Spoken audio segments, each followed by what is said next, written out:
सिया के पाहुनया करियौन आहा सिंदूरदान।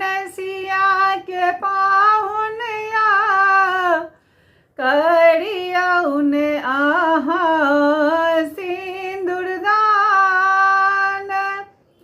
हमरो सीता दाई के हमरो सीता दाई के कान में झुमका प्रिय पाहुनिया झुमका ले